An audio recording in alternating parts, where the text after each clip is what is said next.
Kia ora koutou katoa. This week is a recess, so Parliament is not sitting, but a busy week nonetheless. Tomorrow I will be in Auckland undertaking electorate work, but I'll also be visiting Papatoetoe High School and also the Auckland City Mission. On Wednesday, Minister Woods and I will be in Taupo with a sod turning at Contact Energy's Tauhara new $580 million geothermal power station. This is an exciting project which aligns with our priority to reduce carbon emissions and move New Zealand to 100% renewable electricity by 2030. On Wednesday night, I will present the Kiwibank New Zealander of the Year Award. This Thursday, April the 1st, sees the delivery of a range of government policies. First, the minimum wage will increase to $20 an hour, fulfilling a key pre-election promise that we made. Since 2017, we have lifted the minimum wage by $4.25 an hour in total. That is significant when compared to the $3.75 increase that occurred over the whole 9 years of the previous national government. Around 175,000 New Zealanders will receive this week's increase, which equates to around $44 a week more before tax for a full-time worker. In total, our minimum wage increases over the last 3 years mean the lowest paid New Zealanders who work full-time now earn $170 a week more before tax. This government support for those on the lowest incomes is also extended to those who find themselves unable to work or struggling to find work.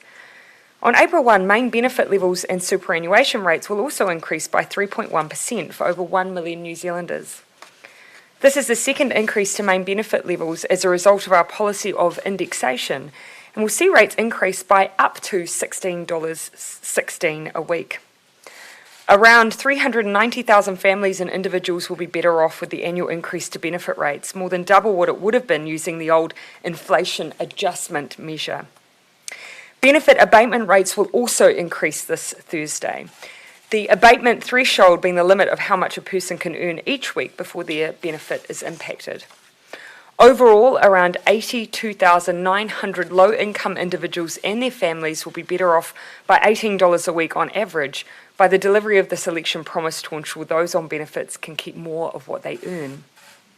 Cumulatively, our families package and main benefit changes to date mean that around 111,000 beneficiary families with children are now $118 on average better off per week than they would have been without those changes. And in fact, that figure rises to $150 per week during the winter period thanks to the winter energy payment.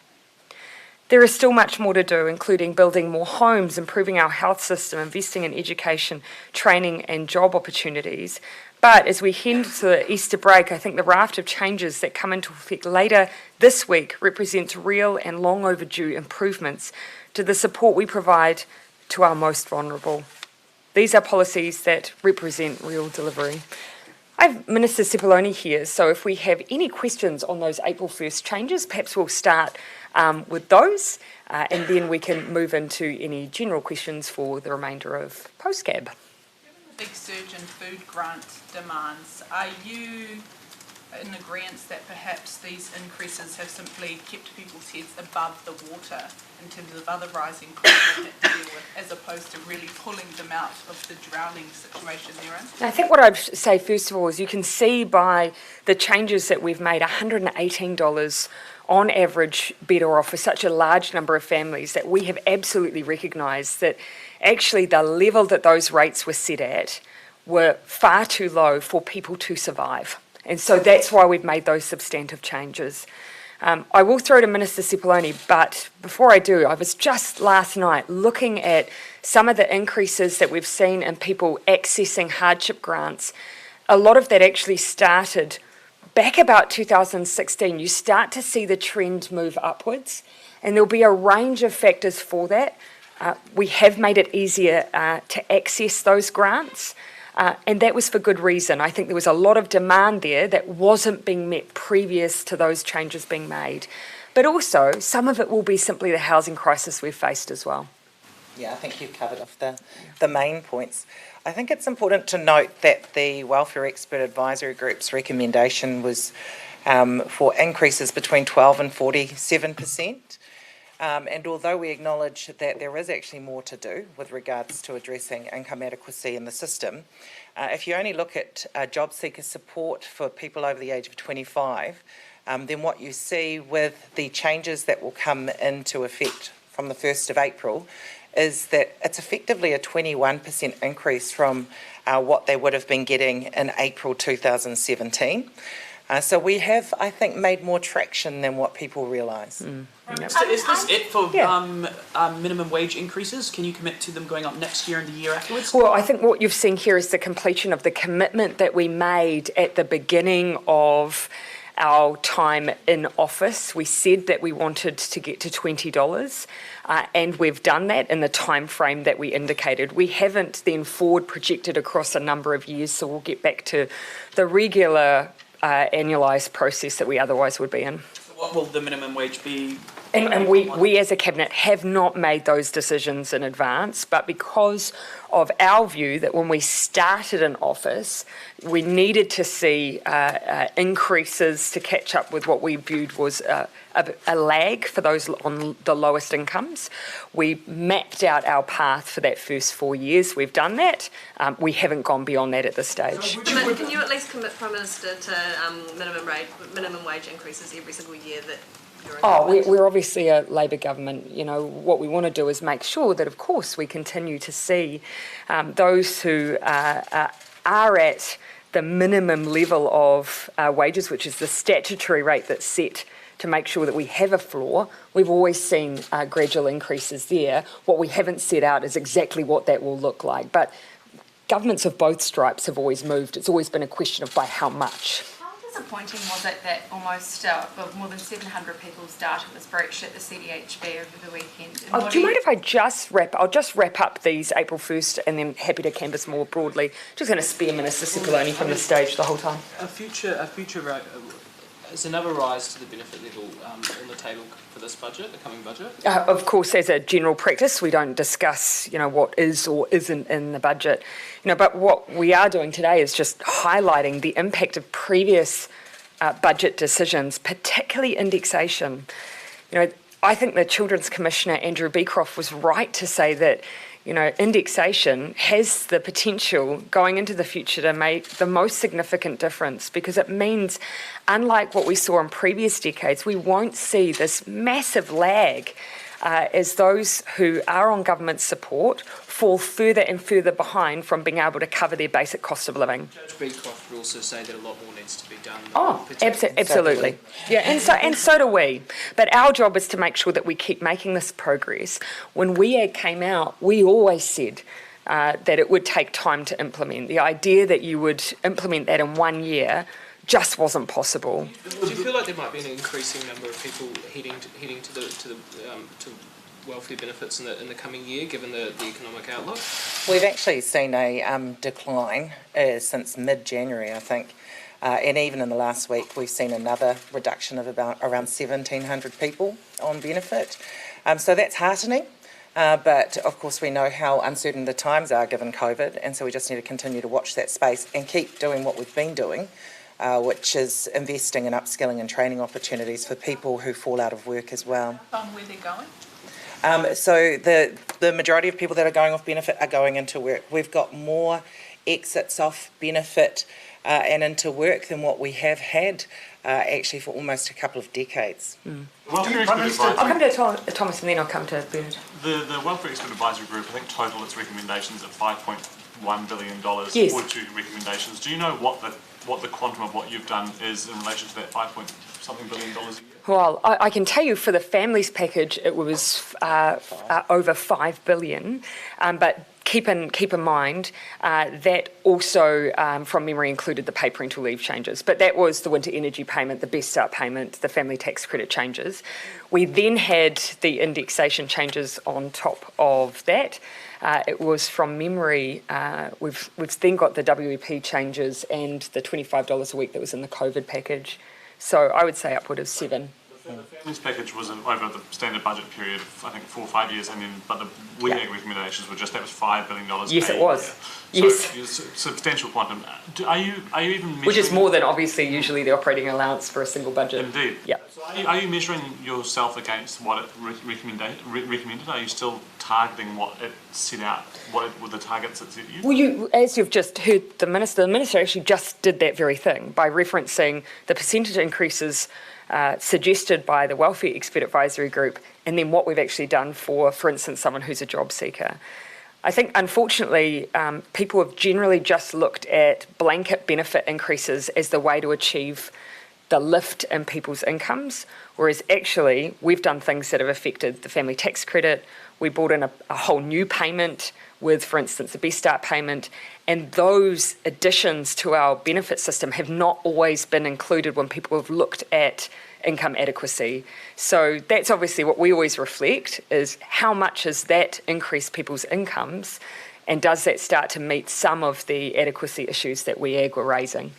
So if you're saying that incomes are still inadequate, why don't you move now or in the budget to make them adequate and to get to that 5.2 Well, our argument would be that we have been moving on income adequacy issues. Indexation, the increase we saw at the time that we made significant investment in response to COVID.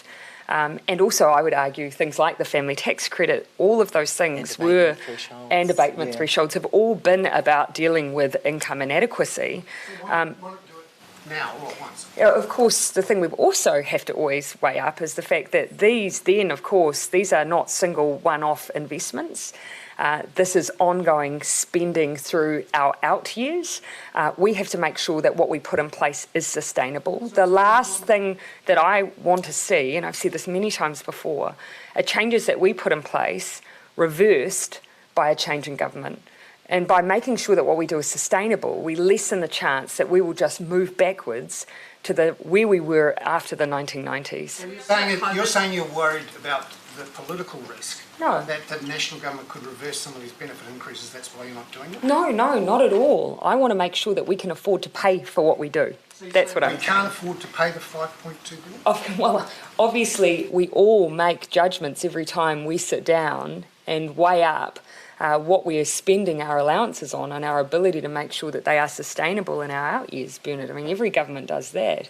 But when you're talking about benefits, of course, these are changes forever. That's what we hope. They are things that we are able to sustain forever, and so we have to make sure that we factor that in when we're making these decisions. Can I also just add, yeah, Go ahead. and I mean it's important to keep in mind that the Welfare Expert Advisory Group also said there had to be significant investment in public housing, which we're doing. There needed to be significant investment in expanding employment support and upskilling and training opportunities, which we're doing. So all of them require a focus, and I think that we're doing our best to cover off all of those bases. Okay, I'm going to come over. If I may, I've taken a couple over here.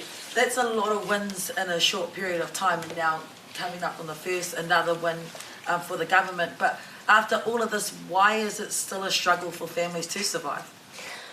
And that's why we've acknowledged in setting out the difference that we believe that we've made in those last 4 years, that we still acknowledge that our starting point was tough. You know, the starting point for many families where those levels sat, be it minimum wage or be it the levels that our benefit systems sit at, they were tough.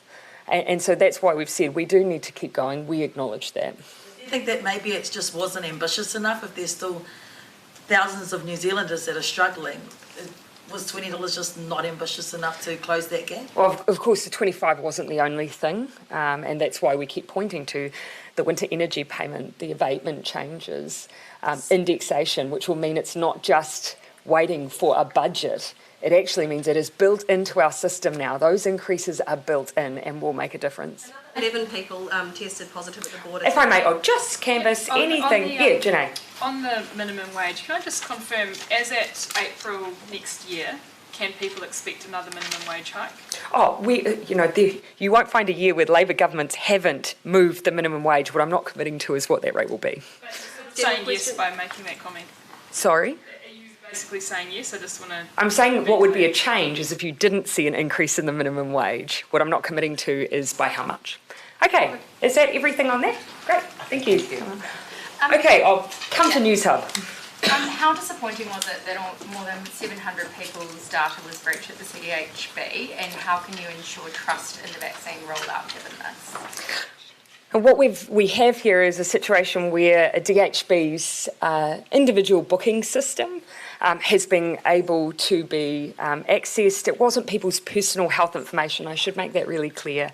Of course, that's not a situation anyone wants. We're working closely with the DHB around what's happened here, but it is not an issue that we believe has occurred in any other DHBs. It does seem to be particular to Canterbury. Wasn't that system set to be rolled out to other DHBs though? Look, as I understand, of course, what we've been working on at this point is because we are at this stage working with border workers, their families, and our health frontline workers, DHBs have been using the existing booking infrastructure that they have as part of their health IT systems. Of course, when we start moving to a situation we are immunising the entire country, then we have a national booking system that comes into play. How can you ensure that the system is trustworthy if this happens and it's one of the first hurdles of experiences? Of course, we're giving that assurance that what has happened here is not the national booking system that we will be using when we come to our national rollout. But what I would also say is that obviously we are moving at pace here. We will do everything we can to support DHBs in the rollout to make sure errors don't happen and to fix them quickly if they do. But also keep in mind, New Zealand has never done this before. We need to make sure that if an issue arises, we troubleshoot it very, very quickly. Minister, New Jessica. Zealanders are increasingly being vaccinated New Zealanders are increasingly being vaccinated overseas. When they come back, will they still have to do the 2 weeks in managed isolation? Yes, at this stage. One of the key pieces of information that the whole world is waiting for is the extent to which being vaccinated means that you aren't able to pass on COVID-19 to others. When we talk about the effectiveness of the vaccine, what we're talking about is the fact that it won't make you symptomatic by and large, or it won't make you very, very unwell. And so that's where the vaccines have been really successful. What we don't know yet is the degree that when you've been vaccinated, you might still risk passing it on to others. Part of the issue is that there's not a lot of data around this because you're really relying on places where once you're vaccinated, we still have testing data. So we're relying on health, for instance, the health workforce overseas, where they've been vaccinated and are still being routinely tested to try and see what effect it's had. But at the moment, no one really knows. Do you anticipate getting that data soon, or do you anticipate that New Zealand will have to be fully vaccinated before we allow any Kiwis overseas to come in, so that by the end of the year? We're keeping an open mind, but New Zealand, like the rest of the world, is waiting for the evidence and data that tells us, look, if you've been vaccinated, not only are you personally safe, but you actually then don't present a risk to other people. So we're not alone in waiting for that information. Early signs are good, but while we have a population that isn't vaccinated and carrying their own individual protection, it is a risk to move without seeing that evidence. On the developments today, there were those 11 cases that came from... This is to your question as well, Yeah, and linking into those questions as well. Yeah. Does that raise questions about whether the tests that they were showing that they'd done were real or whether they were fake? We haven't seen evidence of fraud when it comes to providing testing data at the border. So we haven't seen that. Keep in mind, though, what we ask for is a test prior to departure. That does mean that someone, of course, will get a test. They will, through a 72-hour period, still potentially come in contact with COVID-19. The important thing is we have never relied on pre-departure testing as being foolproof, which is why as soon as someone arrives in New Zealand, we test them immediately again. And that's providing that extra layer of assurance that we've got people in the right facilities if they happen to have COVID-19. Follow on that, please. The final thing I'll just say is what we also can't be sure on is the types of testing that are utilised or the way that testing is utilised. So in New Zealand, we have a very, very cautious approach in the way we use PCR testing. Not every country will necessarily be doing that. Follow on that, are there any plans to strengthen that pre-departure testing, and also are you concerned about the rising number of people bringing COVID into the country? Well, it is fair to say that whenever we see those numbers, particularly if we see a pattern around airline and so on, we do and we have asked questions. Are airlines checking for symptoms? Are we seeing the checks on the pre-departure tests that we expect? And so we have followed up on that. We've had conversations with airlines. It is fair to say that other countries are doing the same. What seems to be the case at the moment is that simply we have some countries where outbreaks are significant, and after people are being tested pre-departure, they're becoming sick. Prime Minister, how does the latest lockdown in Brisbane impact next Tuesday's announcement? Look, in fact, all it does is demonstrate why it's important that we get the settings right and the planning right. We will have situations where New Zealand will have to respond to cases in Australia in the same way Australia's had to deal with cases in New Zealand. What's important is that we get all of the infrastructure we need to make sure we can respond quickly to keep New Zealanders safe. And what do you make of the escalating tensions in Myanmar, and has New Zealand done everything it can in its response? Yes, yeah.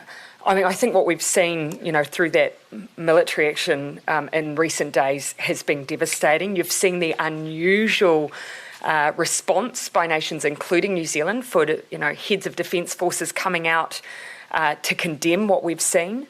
But we've gone beyond just statements and sentiment, of course. We've taken all the measures we can to make sure that we are not engaging at all with those who have been responsible for this coup. On the Trans-Tasman bubble, follow on that, because you're looking at a state-by-state plan, would you consider opening with other states and just close off to Queensland, or would you delay opening to the entire country if this were a Yeah, so I think just to be clear, when we talk about state-by-state, it doesn't mean we have individual agreements. It means that we have a plan with us in the way that we deal with Australia that will allow us to turn on and off different states depending on what's happening there. And so, yes, there is absolutely a chance that if a state has an outbreak, if we're confident that border controls are in place, we could turn off that state whilst continuing with travel elsewhere if those border controls are in place. Targets. Is there a reason you haven't set the target of 70% like the National Party has suggested? Well, firstly, of course, because very important for us that what we base our aspirations around vaccine around are delivered and provided by experts rather than other political parties. We absolutely know that New Zealanders will be looking to say, how do we know that we're ready to open again or to change our restrictions? We're keen to make sure that we answer that question too. But one of the issues, and you'll see the UK hasn't just given a number, they've got a number of conditions, they've got conditions that sit under that. We're likely to do the same. It's not enough just to say we need a certain percentage of the population vaccinated.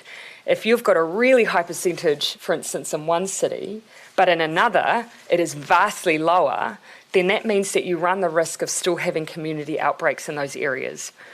To distill it down really simply, we need to all carry our own, we're moving from a barricade through our border controls to us individually carrying our own armour so that we can, if there is an outbreak, break a chain of transmission. If not enough of you in every community has that armour, you can have an outbreak like we saw with measles, which is why a number on its own is not enough.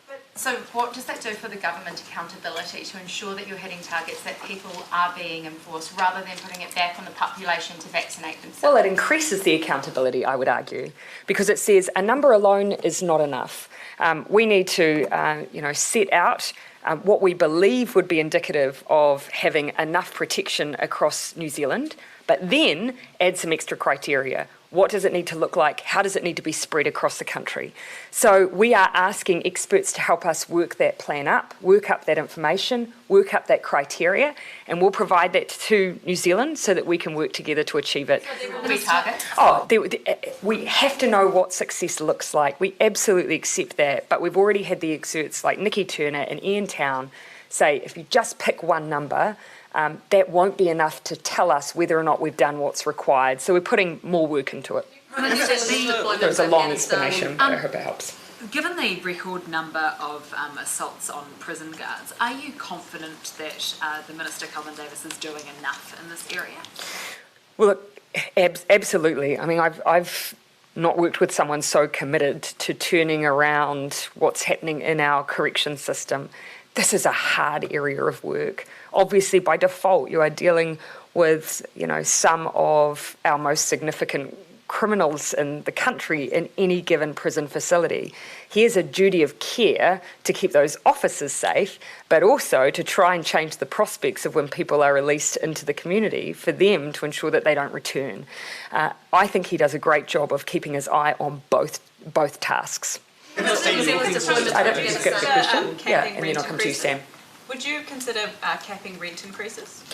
We have got no further plans at this stage around the areas of rent. I've seen a lot of speculation around what our housing package may mean for rents, but again, it is speculation.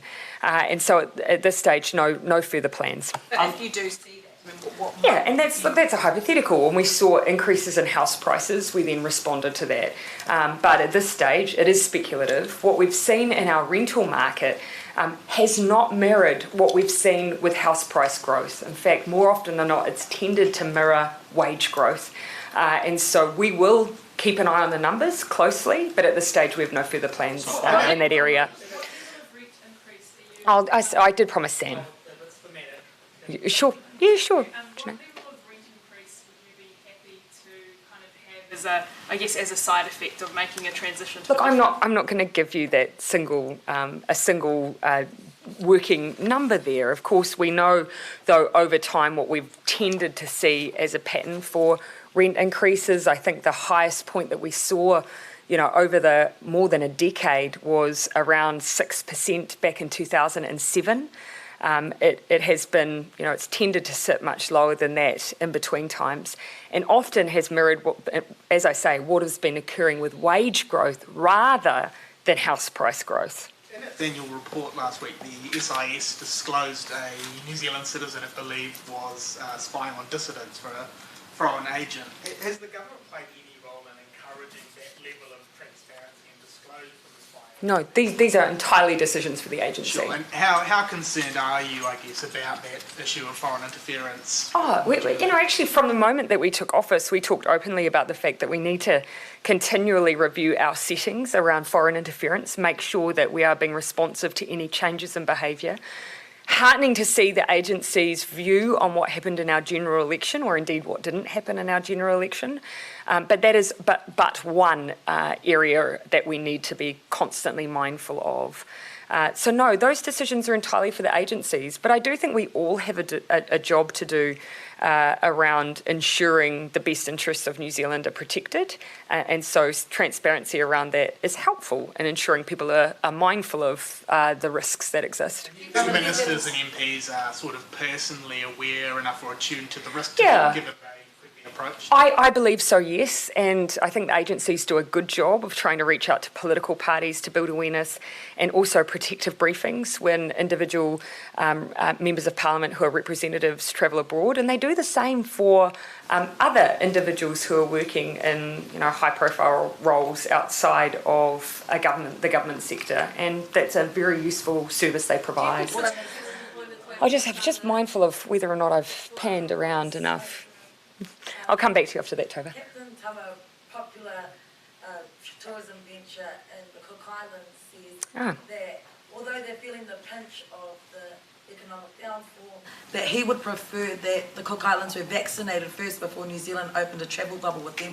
Is that part of the considerations from government, and what does that look like? Yeah, so we've said that we have not linked a requirement for vaccine to the border reopening. In the same way we haven't done that for the Trans-Tasman arrangements. But what I talked about with Prime Minister Brown was just making sure that given we have seen issues in New Zealand, we do not want to see a situation where we are exporting COVID-19 because on both sides we hadn't undertaken the work we needed to prepare for that eventuality. So we've been very open about that. We still have some areas where we believe a bit more work needs to be done, but we are working towards May. Would you consider on waiting though, just waiting out till the Cook Islands is vaccinated before allowing New Zealanders to go across? Yeah, well, actually, instead what we've said is, here are the things that we think need to happen to ensure that we are ready for any eventuality. The vaccine isn't part of that list, but depending on how quickly we see, those things delivered on, you may well see them happening at the same time. It very much depends on the level of preparedness, getting the PCR testing set up in the cooks, contact tracing ready to go, things like that. In the health system there, shouldn't vaccination be on the list? Well, of course, we have to be mindful that these are still decisions for the Cook Islands. And so we've said, when it comes to two-way travel, there are things that we're concerned about now, but we haven't then imposed this idea that everyone has to be vaccinated. Consider New Zealand's deployment to Afghanistan I did say I'd come to Togo, but then I'll come to you straight after. Do you consider New Zealand's deployment to Afghanistan a success, and why are we pulling out completely now? We have been there for, decades, and we have played an incredibly important role. Particularly, I think that they'll look back, there will be, a degree to which those in the Defence Force who are involved will look back at the work that we've done as part of the rebuild and to try and bring stability to the region, and we'll see the difference that they made. But the time has come, and I think there's wide acknowledgement of that. So was the Cabinet briefed today on this lumber shortage in New Zealand, and is this something which may require some sort of policy response? Well, you'll know that I don't, as a matter of course, unless I include it proactively in my Cabinet readout, indicate what Cabinet did and did not consider in any given day. We know that there's a lumber shortage. I'm happy to answer questions on that. Yeah, so is that something which requires a policy response? Yeah, well, okay, interestingly, I've seen, some in the industry saying, look, this is an issue that we need to work through rather than government. However, our view is that we have a responsibility to keep a close eye on at what is happening here because it could affect issues around our pipeline of supply and our construction plans, which is of interest to us, of course. So ministers are engaged in looking at what it is that has caused this issue.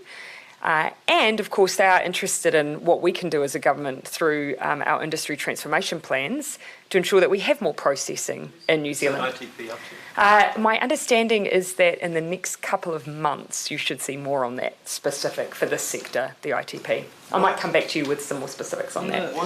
Derek. Why are we not getting daily vaccination figures? We always said that we wanted to keep it weekly when we're in these early stages. My understanding is that when we get to the more general public rollout, we'll look to pick up the frequency on that. But at this stage, of course, we wanted to make sure that everyone was focused on delivering the vaccines rather than just sitting and collating what has happened every single day. The booking system need to be around 6,000 to 7,000 a day at the moment. Are we at that level? We certainly are seeing the ramping up. And what we're seeing is we're broadly in line with where we'd expect to be. When we get to, in several months' time, we get really tight around how many we're wanting to vaccinate and how much vaccination we have. So that's why we're very carefully working through the process at the moment. But it is, you can see the ramping up occurring. But as I say, we'll get into a more regular cycle probably in a couple of months' time. Daily numbers until... No, until we're getting more into the general population. I'll let him give you some more specifics on what his plans are there. Do you have a date for when the vaccine booking platform will be ready? In time for our general population rollout. So... The DHB would set up their own system. I don't think for a moment you should assume that DHBs have booking systems that they utilise. Yeah, indeed, or they've had obviously some particular reason to bring in an external provider to add additional functionality. Look, it's Minister Hipkins who's been briefed on the ins and outs, but keep in mind, of course, this is not a widespread issue as far as we understand. Taking slight liberties there. Thanks. The Hawke's Bay DHB has been quite critical of the ministry in a paper that's going to their board, saying that the ministry has been slow to start a public awareness campaign, leading to more conspiracy theories in the community, and that they are hampered by difficulty in attaining vaccinators. Are you convinced? Are you assured at the moment that the Ministry of Health's progressing this quickly enough and in conjunction with DHBs? My understanding is that they don't consider that to any longer be an issue. I'm going to take the last couple of questions. So Derek and anyone else other than, no, just Bernard, okay? You'll have the last one, not last five, last one. You Derek. talked previously about a threshold for closing a trans-Tasman bubble when it's up, there was like the 10 cases a day over 3 days in Australia. And wasn't good enough. Yep. Decided what our unilateral threshold will be. And you can see these are the complexities, of course, that we're dealing with when making the decision for the opening. We have to prepare with some protocols and a bit of a template, and we need to make that public so people can make a judgment when they travel around what kind of level of preparedness do they need to have around potentially having to stay where they are if there's a border closure. And so what we've broadly been working to is the same principle of, if this happened in New Zealand, what would our response be and how would we treat other regions? And so that's the approach we want to take, because that will be, of course, much more predictable for New Zealanders who are travelling. Just the 72-hour lockdown as it's happened in Brisbane, that travel to Queensland would be stopped, even though when that happened in New Zealand and Australia stopped that quarantine free from Kiwis coming over. We weren't in a lockdown.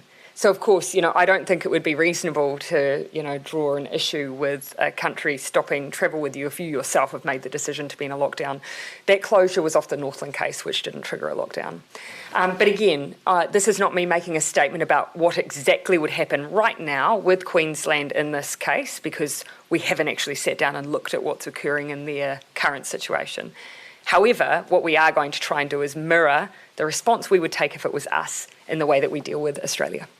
Okay, last question, Bernard. Prime Minister, on China and its activities in Xinjiang, should New Zealand take some form of action or sanctions in line with other countries to protest against China's persecution of Uyghurs?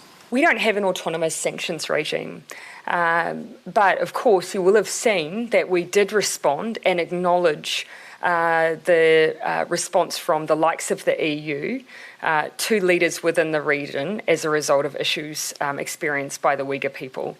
We have also, though, bilaterally made sure that we have raised those issues ourselves, directly, face to face. And that is in keeping with the way that we as a nation deal with issues of concern and human rights concern to us. We will continue to do that. We are entirely predictable in the way we're dealing with this issue. When we see a concern that we have, we raise it, and we raise it directly. So you are concerned about this, and what's your view on it? Well, Bernard, I was concerned enough to raise it directly with the President in Beijing. We have been, as I've said, consistent. Yes, we've also signed on to statements.